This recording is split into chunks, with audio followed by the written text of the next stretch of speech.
Make up mind. Fight. A big aspect of Team Fortress 2's hallmark longevity, aside from its iconic characters and self-sustaining economy, is its expansive playstyle variety. Between its 9 classes, 200 plus maps, and over 130 unlockable weapons, it's very unlikely for any 2 matches of TF2 to end up feeling the same, even after nearly 20 years and thousands of hours of playtime. With weapons specifically, they play a very important role in informing the game's match-to-match variety. You can make the sniper into a potent mid-range skirmisher. You can make the pyro into the game's dedicated combo character. You can make the spy into a gunfighter, and so on. TF2's weapons poised to provide entirely unique gameplay experiences every match by simply mixing and matching loadouts, and I think that's pretty cool. However, not every TF2 weapon ends up feeling that impactful. Some weapons, despite being very good and effective, can sometimes end up feeling a bit derivative of their stock counterparts or other options, and not feel as though they provide significant gameplay shakeups that align overly well with their otherwise outstanding quality. They may end up feeling like stock with or stock but weapons, and I think that's pretty interesting, that these items can be impactful enough to be good and worth using, yet also not feel different or unique enough to really facilitate an alternative playstyle. In this video, I want to talk about 4 of these so-called good but boring weapons, see just what makes them tick, and just why we may want to equip them despite their lack of standout traits. How can something so good feel so boring? All that said, let's dive in. But before we begin, I'd like to note that this video is sponsored by the now in development TF2 website and tool Checkpaint.tf. Now, I don't usually accept sponsors from third-party TF2 fan sites, as they tend to be either gross gambling sites or weird shady trading sites like money.trade, but I actually really value and appreciate Checkpaint.tf's mission statement and goal. This is a site dedicated to providing concrete curated prices for war paints and decorated weapons in TF2 based on sell history from other sites like backpack.tf. And if you've ever attempted to trade one of these things, you know how much of a headache it can be without a tool like this. Checkpaint.tf's full launch is planned to be before Halloween, and in the meantime, you can check out their Steam group and Discord server, where regular updates and giveaways are hosted. As someone who's been involved in the TF2 trading scene for well over 13 years, I definitely appreciate a tool like Checkpaint.tf, and truly believe that it'll be one of the biggest and most helpful TF2 tools to launch in a long time. Again, check out their Steam group and Discord server for updates and more information, and thanks again to Checkpaint.tf for sponsoring this video. It's spherical! Spherical!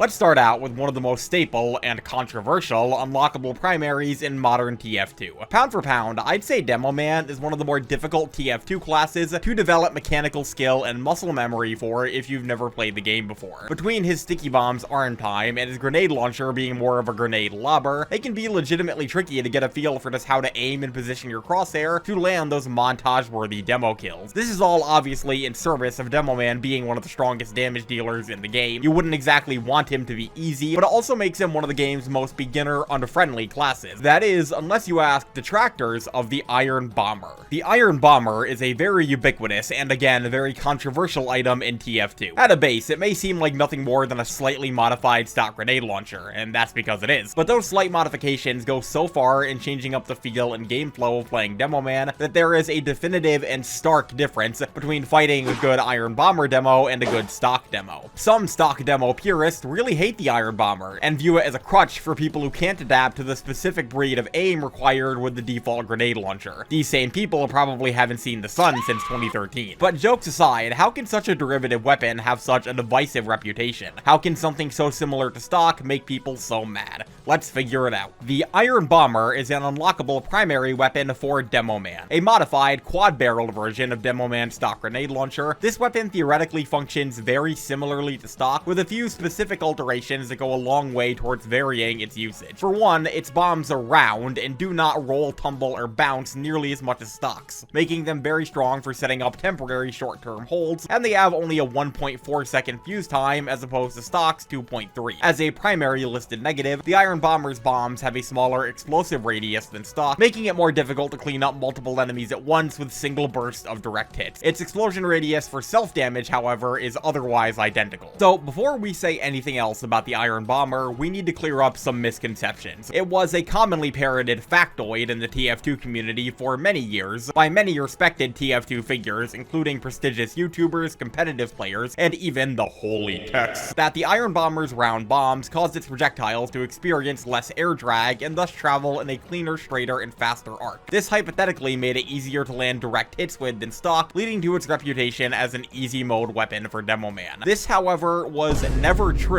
The Iron Bomber's bombs actually share the exact same cylindrical physics as the stock grenade launcher and travel at the exact same speed and arc. The only reason it used to feel easier to land direct hits with was because this weapon's bombs actually had a larger bounding box by accident than stock, literally making the range to land direct hits bigger. This was fixed in 2022 in one of the only tangible mechanical weapon changes TF2 has received in the past decade. These days, for all intents and purposes, shooting a pill with the Iron Bomber is identical to shooting one with stock, save for the listed stats of its bombs not rolling, having a shorter fuse time, and having a smaller explosion radius. The Iron Bomber, by all technical and mechanical accounts, is not any different or easier to land direct hits with than stock. Now that I know this, it makes the Iron Bomber's entire existence and reputation within TF2 feel all the more puzzling. This is pretty much the closest to its stock alternative that an unlockable weapon gets in all of TF2. From the time you click mouse 1 to the time your bombs either hit an enemy or the map, it is functionally identical to stock. TF2 doesn't tend to do stuff like this. Its unlockables are usually much more significant alternatives. It almost feels like a weapon variation from a much more traditional FPS, like changing a sight or a barrel or something. I feel that understanding this is core to understanding the Iron Bomber, as despite the insistence of some very loud and very incorrect TF2 players, this weapon is not the easy mode demo alternative, but rather the short-term trap demo alternative. The Iron Bomber's primary use case is providing a more deliberate, predictable, and trackable stock demo experience that doesn't trade any of its damage or battlefield utility. Rollers with stock are very fun to use well, and the idea of just blind firing at enemies and laying a carpet of explosive jumping beans at their feet that they can't react to is always appetizing. But it's also undeniably a bit on the random side, and you can never 100% guarantee where any of your stock pipes in TF2 will end up if you're not an absolute direct hit god. By comparison, the Iron Bomber's pipes will always stay relatively close to where they initially landed, or otherwise travel in a very logical and consistent path should they land on a sloped surface, making it much easier to lay short-term traps and decisively catch enemies off guard. One of my favorite, usually accidental things to do with the Iron Bomber is lay a pipe or two around enemies, land 1 or 2 direct hits, and then watch as their dogged attempt to fight back or flee is crudely interrupted by what they thought was a missed pipe about 1 second ago. It all happens in around a second or two, but it's always so satisfying when it works. While these clips may look like accidents or sheer dumb luck, I can assure you they were very intentional.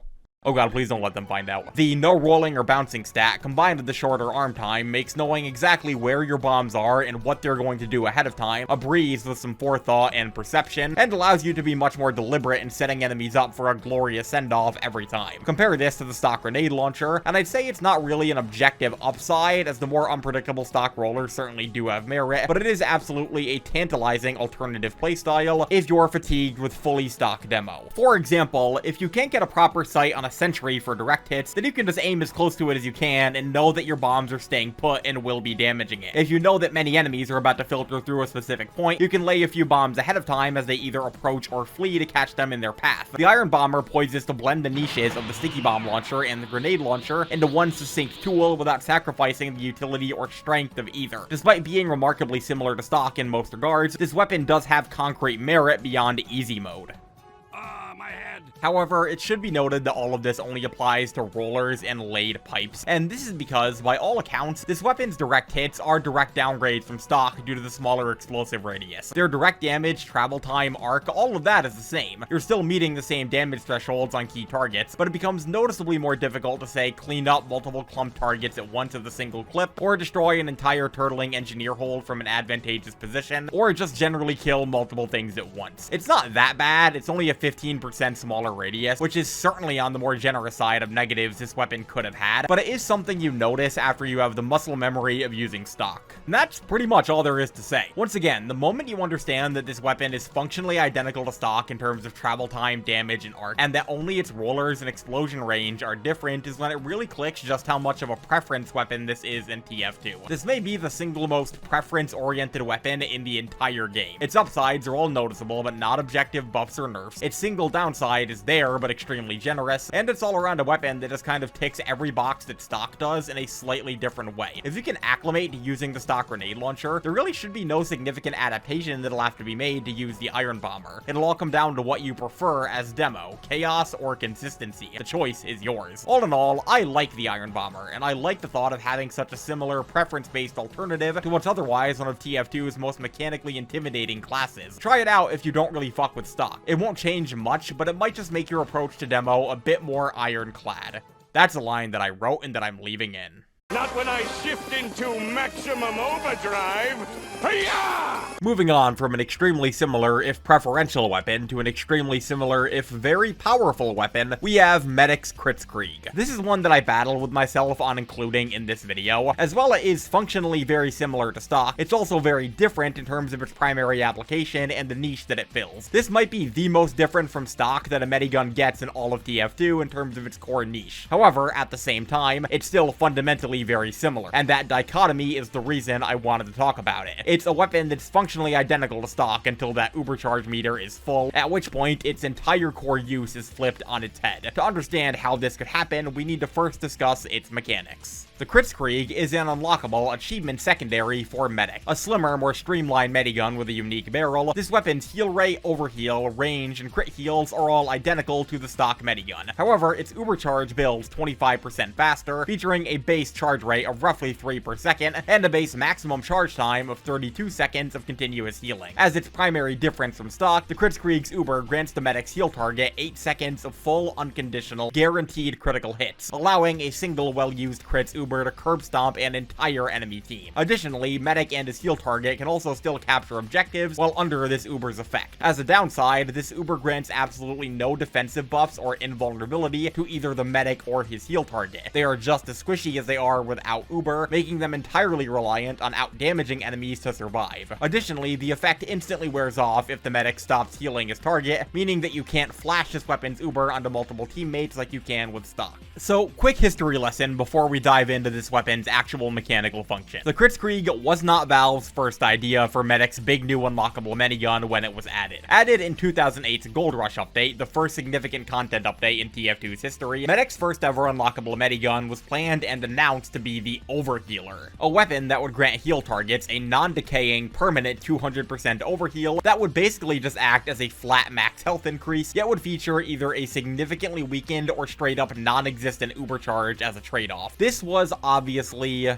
problematic and proved troublesome to Valve in playtesting, leading to it being replaced by the much more streamlined Kritzkrieg. Fun fact, the Kritz is still referred to as the Overhealer in some game files. I can see why Valve chose this path, as the initial plan for the Overhealer kind of sounds like the most why would you not equip this thing ever, but it also explains why the Kritzkrieg is so derivative of stock and simple in its core application and use. It was literally not their first choice. That said, I don't think that makes the Kritzkrieg any less valuable or interesting as a TF2 weapon, as despite its similarities to stock, it still comfortably fills its own shoes and has its own niche. Every other medigun in TF2 boasts some kind of defensive profile or buff to its team's survivability as its ubercharge, whereas the Kritzkrieg is the exact opposite. This weapon looks at the alternatives, laughs, and proudly says the best defense is a good offense. Why would you need higher defenses when no enemies are living long enough to damage you? This is the hyper offense medigun, one that rejects any kind of meaningful defense in favor of making you and your heal target the most physically intimidating things on the map. It cannot go overstated just how effective and frighteningly evil a good, succinct use of a Kritzkrieg uber can be. This weapon is kind of infamous for competitive medic and sticky demo players just absolutely curb stomping casual servers with it, and while this might be the single most no bitches way to play TF2 that there is, I cannot deny that there is merit to it. Stick the beam on a soldier, a demo, a heavy, especially one with the Tomislav, and watch as the enemy team crumbles before the might of 8 seconds of triple buff damage. Critical hits do a whole lot. There's a reason that guaranteed crit buffs like this tend to be a rare commodity in TF2. You mitigate damage fall off, you deal 3 times more damage, you one-shot virtually everything in the game. It is so delightfully devilish to make good use of. Pop this thing as a group of enemies rush towards you and watch as those gibs fly. The most common and oft-recommended use case of the Kritzkrieg is as a second medic tool when fighting certain kinds of enemy teams. This thing can absolutely put in work as a solo medic tool, make no mistake, especially alongside decent teammates, but pairing it with another another dedicated medic using a more defensively oriented medigun means that you effectively have every base covered on your team. When used on defense specifically, you likely have a constant stream of aggressive enemy players filtering towards you to begin with, as they expect to push in and capture a point, and with a wisely used Kritzkrieg Uber, you and a teammate can handily quash those expectations with an efficiency that could affectionately be described as silly. All of this is helped too by this weapon's functional similarities to stock. No concessions or adaptations left to be made in terms of healing allies or fulfilling your role as medic, as this weapon only becomes any different once you have full Uber. Plus, its faster build rate means that Ubers are more disposable and, more importantly, less impactful to drop, as it'll be faster than stock to have another one up following a death. As far as hyper offense goes in TF2, you'd be hard pressed to find a more consistent, reliable, and universally splashable tool for a competent team than the Kritzkrieg. It's just as effective as stock when used for heals, and grants an incredibly powerful one-time offensive buff as a reward for staying alive and diligently healing. However, there are a few key downsides to the Kritzkrieg that I've been neglecting to mention up to this point. Despite its power, I do genuinely believe that, in pubs specifically, without communication with teammates, the Kritzkrieg may be the hardest to use and easiest to counter medigun in TF2. I should stress, I say this only about casual with randoms, as pocketing a competent friend makes these problems virtually disappear, but when you're playing strictly with a pool of randomly assigned casual players, this thing becomes a lot more frustrating to use. It cannot go ignored that this weapon grants absolutely no buffs or defensive profile to the medic himself. You are 100% reliant on the perception and resulting protection of your teammates who stay alive using this thing. Panic Ubers and Ubered escapes are not an option. You cannot shield yourself from damage in any way, and the only defensive buffs you're providing to your heal target are the base heal rate and overheal you're always giving them. Pop it, don't drop it does not apply with this medigun. You'll just be wasting your Uber and not shielding yourself if you instinctively press mouse 2 in a panic while being chased by enemies. Also, if you get dove by an especially cracked aggro class, you are fucked. Coordination and communication are key with the Kritzkrieg. You have to rely on your teammates' protection and your own intuition to survive, and anyone who's ever played medic in casual knows that that's, at the very best, a risky gamble. Also, this thing falls apart really hard against a few very common and very insurmountable hard counters. It provides absolutely no utility into engineer holes and sentries, as buildings can't take critical damage, so aside from scooping up a turtling engineer with splash damage and praying, you're not doing much hold breaking with the Kritzkrieg. And more importantly, literally every other medigun except the quick fix counters this thing. Stock Uber grants full unconditional damage immunity, and the Vaccinator grants full crit immunity, meaning that playing into an enemy medic who's using 2 out of the 4 available options, you have no answer. Also, this negative is very match and player dependent, but the Kritzkrieg might rely the most on having a competent Uber target out of any other medigun. Sure, you'll definitely get those huge rolls every now and then where you Uber an especially quirked up soldier or demo or heavy, but in pubs specifically, you'll much more often get those Ubers where your team is more interested in taunting than killing, or they can't land their shots, or they run out and die immediately thinking that glowy gun equals no damage, or Ubers where you get like 2 kills and then the remaining 7 seconds go to waste. Pound for pound, this is the medigun where you're most reliant on an absolute smorgasbord of outside factors to succeed even remotely with, and on the mean, unpredictable streets of casual TF2, that's a recipe for pain, my friend. Like I said, the Kritzkrieg is the medigun where you are most at the mercy of various unpredictable factors to succeed with it. When you equip this thing, especially in a casual server, you're rolling the dice on how aggressive and astute the enemy team will be, what kind of map and game state you'll be in, how good your teammates will be at protecting you, what your team composition will look like, and how good your team will be at capitalizing on your Uber. Compared to stock, which grants full unconditional damage immunity, a Kritzkrieg Uber is much more difficult to capitalize on, and much easier for an enemy team to actively do something about. A Kritz Uber has actual counterplay and can be stuffed by any class should they manage to kill you before your heal target can kill them, unlike stock, which really only has a small handful of concrete answers. Still though, even with all of that, on the surprisingly common casual servers where all goes to plan, or in the hands of a group of communicative players who know how to coordinate, the Kritzkrieg can be just as effective as stock, and sometimes even more. Yeah, it is easy to drop Ubers in pubs, and you are totally helpless without astute teammates, but when it works, by god, it really works. The extremely satisfying crit pops where all goes to plan, and you kill like 8 members of the enemy team in 8 seconds, will far outweigh the opposite scenarios where you're backstabbed, headshot, or dove in your head. If you want to farm that highest kill streak stat in the post-round scoreboard, fuck dude, there is not a better weapon in TF2. Again, I would strongly recommend having at least a small baseline of communication with your team if you intend to run the Kritzkrieg, as this really is a weapon where simple coordination can make a huge difference in deciding the outcome of a push. Also, if you don't remember anything else I said in this video, make it this. Ask nicely for crits. German the crits! German!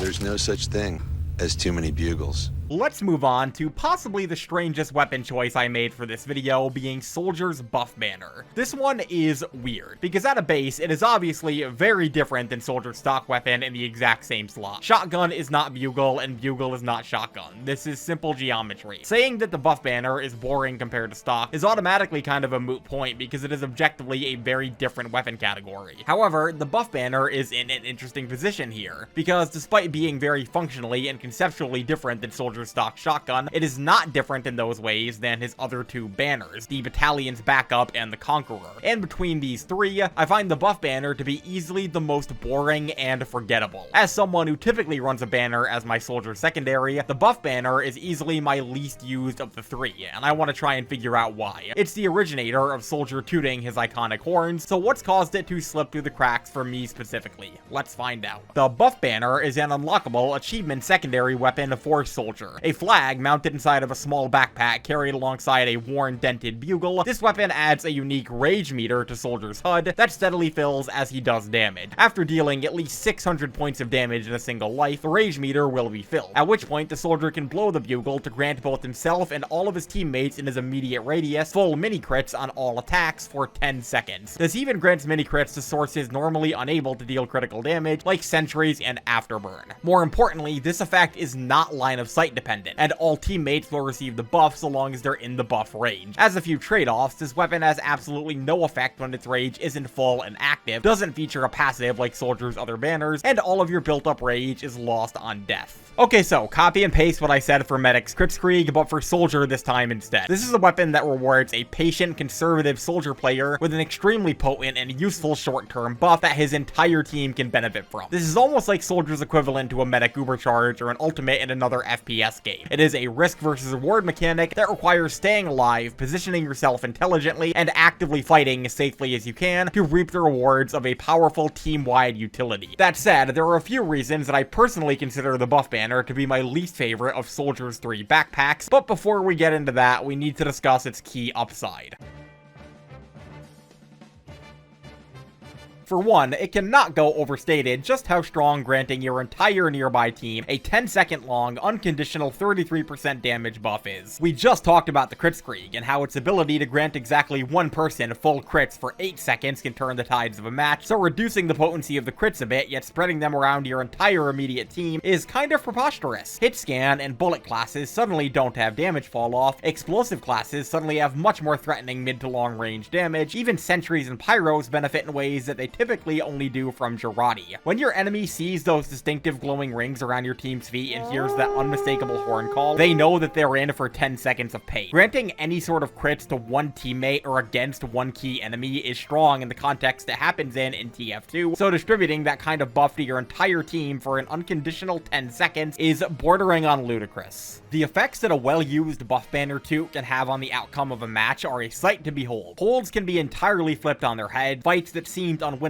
can suddenly turn decisively in your favor, and game-ending pushes become all too common just by a properly timed usage of Soldier's iconic horn. Again, considering the potency of its effects and the means that it goes about charging, treating the buff banner in a similar way that you would an ultimate in something like Overwatch or Rivals is a decent headspace to be in. Or Deadlock, I don't know, I got into the beta last year and I haven't looked at any gameplay of it or played it. Just remember that, unlike those games, your charge is 100% lost on death, but not dissimilar from those games, you were carrying around a match-changing AoE debuff in your pocket at all times. And in this case, you're likely one of the only people on the battlefield who can say that. And yet, while this might all sound very powerful and very why are we not running this, there are a few concrete downsides to the buff banner that leave it as my personal third place for Soldier's banner lineup. There are exactly 3 core problems of this weapon that I've identified, and I want to break each of them down one by one, plus a bonus. Firstly is how you have to use this weapon. While granting yourself and your team 10 seconds of guaranteed mini mini-crits may seem perfect for a hyper-aggro playstyle, you actually wind up having to play so conservatively to actually build and get off a buff banner charge that it results in the exact opposite playstyle. Things like bombing in, rocket jumping around, chasing key targets deep, all of that good soldier shit becomes much riskier when you're dedicating your entire secondary slot to a slowly filling meter that's entirely lost on death. It's very similar to dropping an Uber as medic in this regard. Death becomes much more punishing and much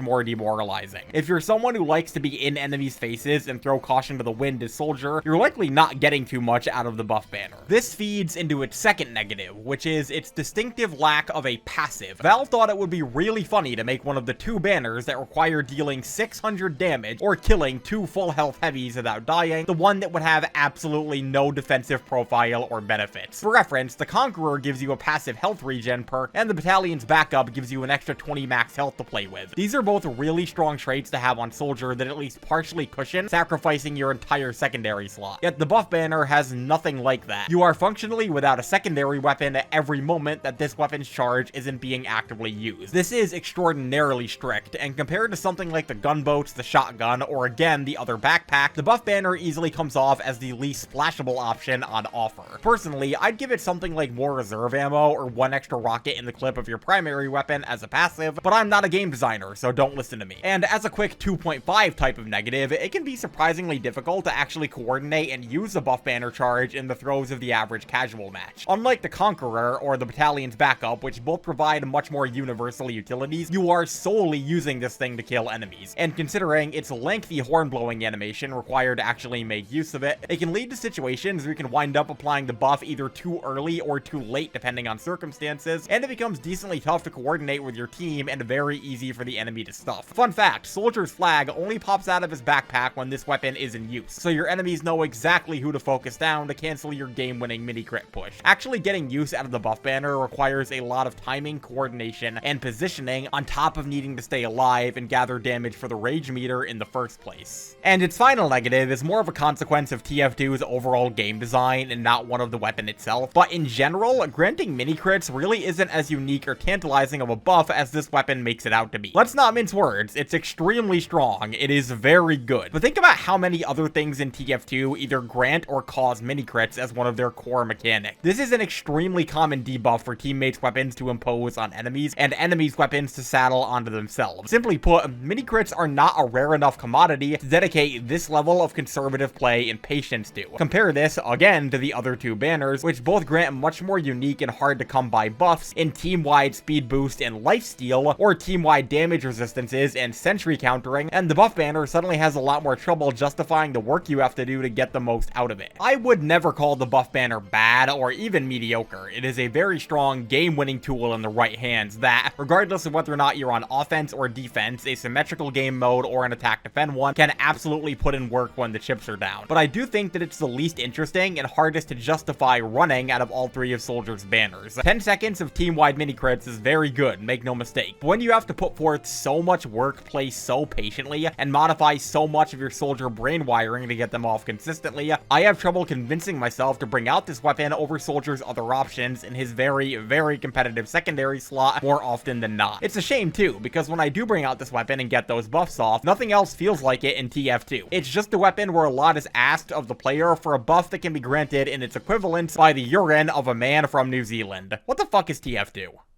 Oh my god, dude, I'm freaking out. I am so stressed out. I feel like I'm having a panic attack. You want to talk about stress? You want to talk about stress? And as our fourth and final weapon in this video, we have me for the past 10 months. We have the Panic Attack. This is the weapon that I was most interested in talking about in this video, as its current design is absolutely night and day from its older, much more interesting iterations. When this thing was added to TF2 and eventually reworked, it was indisputably the most atypical shotgun in the entire game. However, due to this, it was also very problematic and confusing on a balance level, leading to it basically receiving the TF2 equivalent of a lobotomy and ultimately landing in its current state. But just what is that current state, and how does it stand up to this weapon's former glory days? Let's find out. The Panic Attack is an unlockable primary weapon for Engineer and secondary for Heavy, Pyro, and Soldier. An absolute monstrosity of a shotgun that would not function in reality, this weapon's primary positive stats are that it fires 50% more pellets per shot than stock and shoots in a consistent fixed pattern, ignoring random bullet spread regardless of server settings, and causing all of its shots to always function identically. It also draws 50% faster than other shotguns, making it an efficient combo tool. As its two trade-offs, this weapon's bullets deal 20% less damage than stock, and its firing cone becomes wider with successive shots in the same spree, meaning that it'll become less accurate and deal less damage with each shot should you not allow its cocking animation to complete. However, due to its 50% more bullet stat, this weapon actually deals more damage than the stock shotgun should all of its pellets connect, even with its 20% damage penalty considered. So if you're like me, you're probably wondering why the panic attack has such a cobbled together, confusing lineup of stats, and that's because this is actually not this weapon's first or even second iteration. Upon its release in Smithmas of 2014, this gun functioned as a shotgun equivalent to the Beggar's Bazooka, requiring preloading its clip before dumping all of your rounds into enemies at once. This version wasn't particularly well liked, so it eventually received some slight number modifications around 6 months later, and eventually a full rework around a year later that made it so while you could still preload an entire clip at once, your bullets weren't immediately dumped after the preload, meaning that you could indefinitely hold on to your shots and surprise enemies with a sudden burst of damage. This was extraordinarily fun, but also inarguably very frustrating to play against, as there wasn't much recourse to an enemy just preloading around a corner, waiting, and then jump scaring you with an entire clip of rapid fire shotgun blasts that just shredded your entire health pool before you could react. This eventually led to the weapon's final reworks in Jungle Inferno and Blue Moon, where its current iteration was introduced and fine-tuned respectively. In its final design, the panic attack isn't easily its most healthy and intuitive patch state, yet also its least interesting and most derivative. If Valve still paid any level of care to TF2, I'd love to see this thing get equalizered at some point, with its current and old design being split into fine-tuned individual weapons. Currently, the panic attack's old iteration is one of very few TF2 weapon designs that are completely lost to time. Literally, none of its release day stats are still in the game. And as for its objective quality and current standing, well, that's a bit tricky to discuss, as this is a multi-class weapon that serves a very different role and niche on each of the 4 classes it's available on. So rather than going over it in a broad sense, let's do a little video in video ranking. The tealopal, which class makes the best use of the panic attack ranking. This'll surely help me beat the unoriginal content allegations. Let's discuss from worst to best which class makes best use of this weapon. Heavy comes in at our bottom spot, and to both his and the weapon's credit, it's nothing to do with shotgun Heavy or the panic attack itself. Using your shotgun rather than your sandwich as your sidearm on Heavy has legitimate merit to catch enemies off guard and engage in positions where it isn't safe to rev up your minigun. However, I find the panic attack easily makes the least sense to run in this context. This is because Heavy really gets no utility out of its faster switch speed due to lacking any concrete combo options outside of the crit gloves, and because his slow move speed makes it tricky for him to get right up into enemies' faces, so this weapon's ever-widening spread and damage penalty when not landing every pellet come into play much more often on him. I'd say you're better off with either the stock shotgun or family business on Heavy specifically. Next up is Engineer, and to be completely fair, this is a tremendous leap over Heavy. This weapon really has no concrete problems as an Engineer weapon. He's decently good at getting close to enemies, and the lack of significant shakeups or random bullet spread are particularly appreciated, but it also really struggles to differentiate itself from Engineer's several much more uniquely rewarding options. It's arguably beaten out by the Widowmaker as a pure damage tool, by the Frontier Justice as a burst damage surprise tool, and by the Rescue Ranger as a supportive tool to use alongside your buildings. That said, it's also arguably better than the stock shotgun as a pure uninhibited combat option for a no-frills Engineer, and is head and shoulders above the Thompson. Despite not making much use of it as a combo tool, Panic Attack is still a powerful no-nonsense damage dealer to bring on Engineer. Our runner-up is Soldier, a class with a ton to gain from a weapon like the Panic Attack. Now, I'm a banner purist personally, but even I can attest to the utility of bringing a shotgun on this class. Using it to cover a botched bomb-in, combo an enemy you've knocked up with a rocket, or clean up enemies who are too close to hit safely with your splash rockets are all legitimate applications, and the Panic Attack makes all of these traits even smoother and more efficient to pull off. A good soldier can make adept use of a powerful combo tool like this, being able to switch to it right out of your rocket launcher and blast someone who thinks they're in the clear is so handy, and all around, this is one of the best sleeper secondaries and what's otherwise one of the most competitive item slots in the game. And winning our prestigious Emperor of the Panic Attack title is Pyro. I was very close to switching them out with Soldier, but you genuinely can't go wrong with such a devastating and consistent combo weapon on the game's dedicated combo class. Slot it in between the Degreaser and the Extinguisher, or just bring it as your sidearm for another flamethrower, and your iconic Puff and Sting suddenly become Puff and Pows. You can deal as much, if not more damage as the flare gun using this thing if you play your cards right, and it's all wrapped up in a design that plays into Pyro's strengths brilliantly. significantly. In a post-reserve shooter nerf TF2, there is not a better shotgun to bring on Pyro than the Panic Attack. All said and done, this is a weapon that absolutely flourishes on 3 of the 4 classes it's available on, and even then, isn't that terrible on the 4th class to begin with. For a weapon that's inarguably wound up in its most derivative and least interesting state balance-wise, and that comes from a place of being one of the most mechanically unique shotguns in the game, this thing has fared alarmingly well on the mean streets of post-balance support TF2. It could have been so much worse, and I for one am happy that we ended up with a weapon that proves its own merits and then some, despite an apparent fall from mechanical grace many years ago. Also, why does it look like that?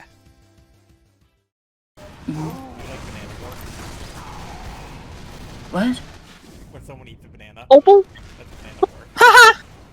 And there we have it. Throughout this discussion, I came to appreciate each of these weapons and their core designs and niches much more than I did going in. With very little exception, these are all weapons that comfortably earn their keeps and demonstrate their places in the game, despite their mechanical similarities to TF2's other offerings, and all things considered, I really like that. Not every weapon needs to be the gunslinger or the vaccinator or have a mountain of text describing its function on the TF2 wiki. Sometimes, a weapon being simple, intuitive, and easy to understand is enough for it to be effective, and for my money, these 4 weapons, with slight possible exception to the buff banner, fulfill that duty in spades. I'll take some fun and simple weapons over some bloated, complicated, and bad ones any day. Either way, thanks, hope y'all had a fantastic day before, during, and after watching, and I'll catch y'all later. Cheers!